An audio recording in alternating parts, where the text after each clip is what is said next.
Shënimi i fundit të ditës, por jo për nga rëndësia, është ai që lidhet me gjykatën kushtetuese, e cila nuk e ka gjetur dot forcën për të mos e lejuar rrimarrjen peng të qeverisë së Shqipërisë, me një mjet të papar dhe të padëgjuar në botën demokratike, siç është pezullimi i një antari qeverie nga një prokuror dhe gjykatës në një seancë paraprake, pra pa filluar akoma gjyshi. Kështu Shqipëria bëhet, për herë të dytë në 2 muaj, shembulli i parë i një budallëku botëror.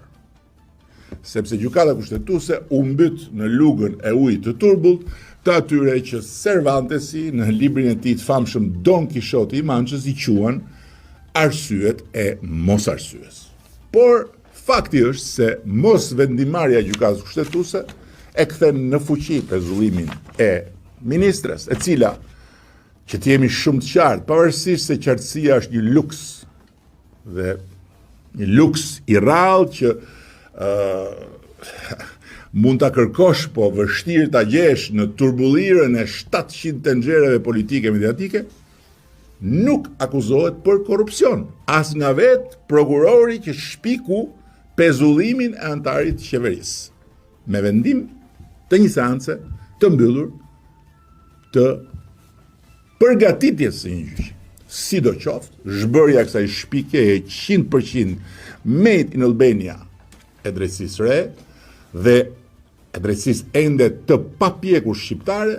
e cila nuk ka lidhje me rastin e çështjen konkrete, po me një parim të panegociueshëm të demokracisë, mbetet një domosdoshmëri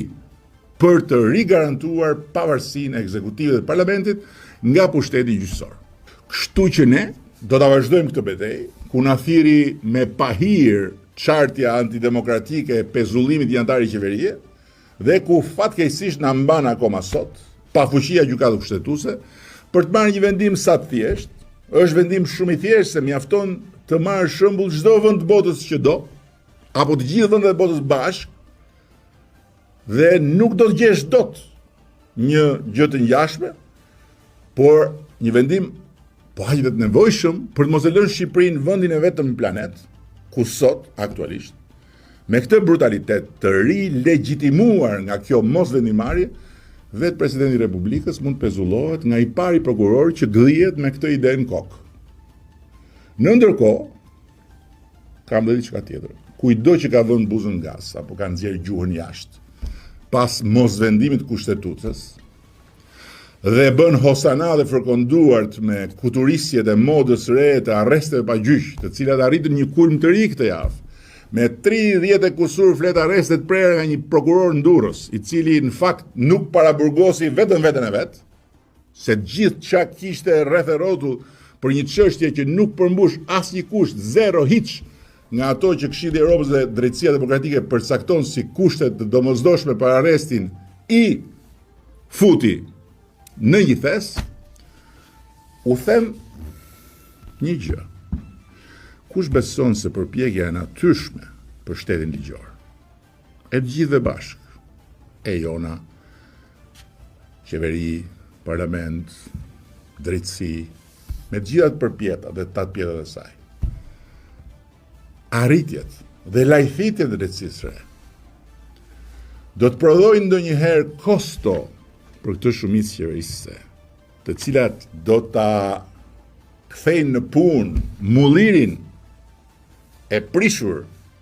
të opozitave, gabon ditë dhe natë.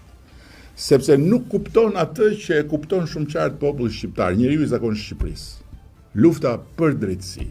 për shtet ligjor demokratik, për Shqipërinë europiane në Bashkimin Evropian, ka vetëm një garant, ende sot për sot. Mua